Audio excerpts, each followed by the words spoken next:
किसी का नाम छूट गया हो तो उसके लिए क्षमा चाहता हूं। सबसे पहले तो मैं अपनी ओर से आप सब ने जो मुझे आशीर्वाद पिछले लोकसभा चुनाव में दिया, हमारे दोनों बूथों से आपने लीड भी दी। 3 है यहाँ तो, 3 है ना, एक में बराबर है, 124 है। सो टाइम में 2 बुलाया, 2 तो लीड मिली, कितने बराबरी पड़े हैं।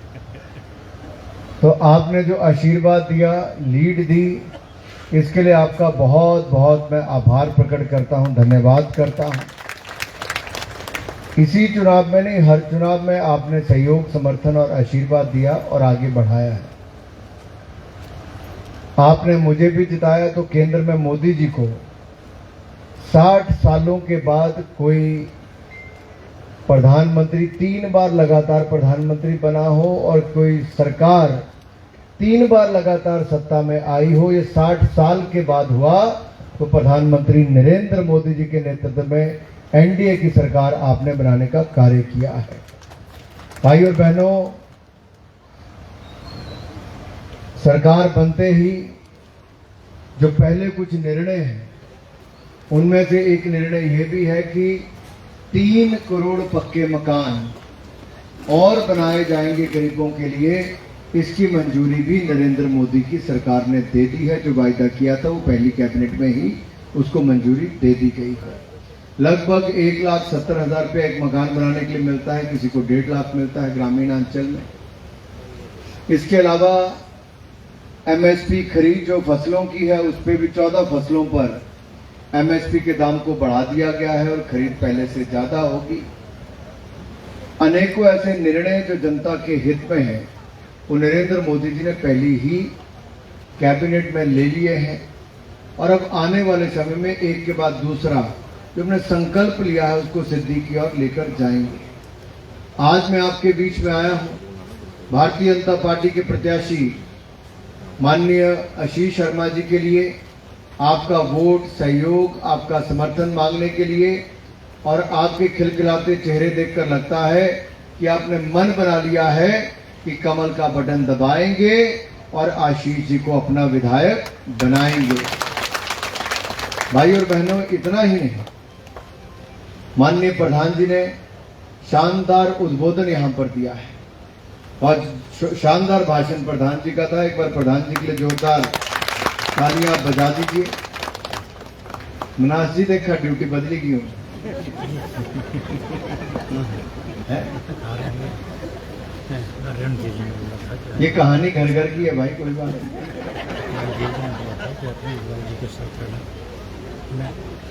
आ रहे कर देंगे हम। भाई और बहनों, आशीष जी ने कुछ बातें आपके सामने रखी।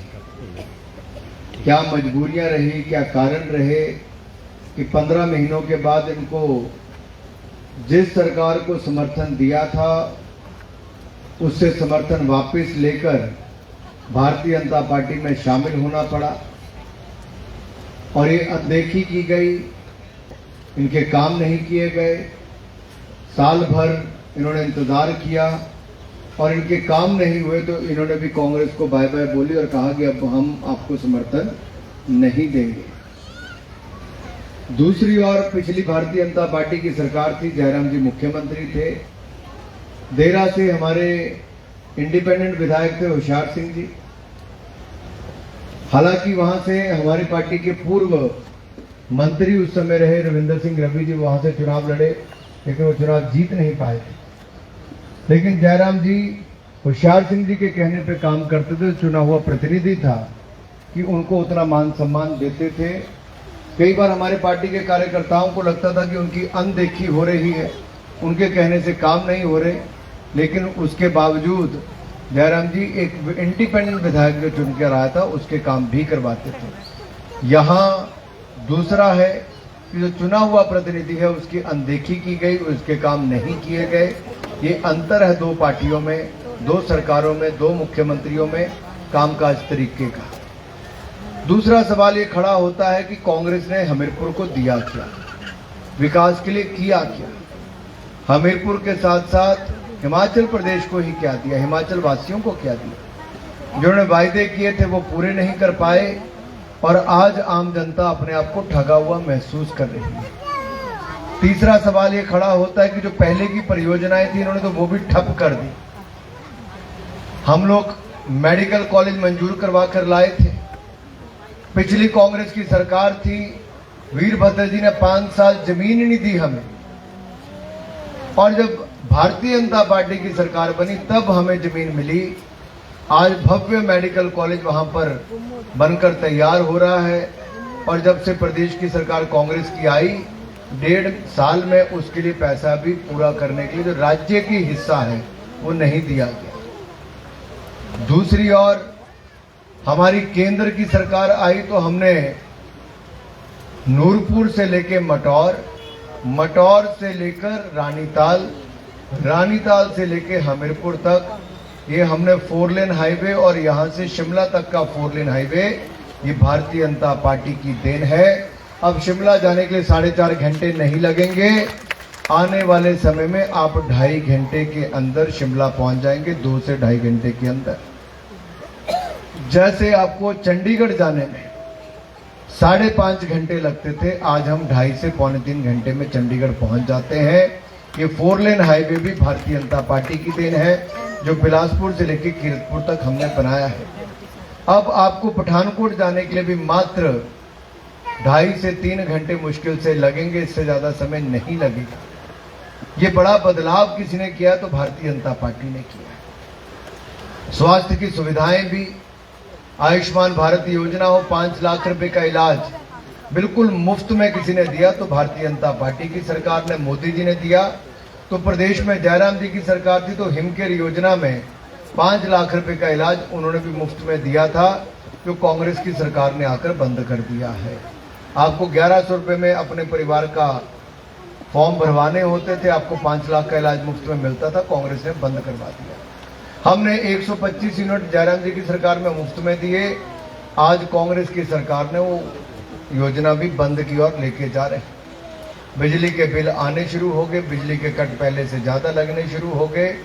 यहां तक स्थिति खड़ी कर दी कि इन्होंने कहा था कि 300 यूनिट बिजली के मुफ्त में देंगे, 300 तो छोड़िए 125 का बिल भी आपको देना शुरू कर दिया। और अब कहते जो इनकम टैक्स देता है उसको बिजली मुफ्त में नहीं मिलेगी। और मुझे तो लगता है बिजली क्या, ये देखेंगे बाकियों को अनाज भी बंद कर देंगे, जो राशन मुफ्त में मिलता है उसको भी बंद कर देंगे। ये आहिस्ता आहिस्ता कांग्रेस कहेगी कि राज्य की सरकार के पास पैसा नहीं, हम देंगे कहां से, क्योंकि 18 महीने में इन्होंने 25,000 करोड़ रुपए से ज्यादा का कर्जा लिया। कितना? 25,000 करोड़ रुपए से ज्यादा का कर्जा। तो हाले तो 3.5 साल कांग्रेस की सरकार ने पहले तो कितना कर्जा और ले लेना है। तो हिमाचल प्रदेश तो कर्जे में डूब जाएगा।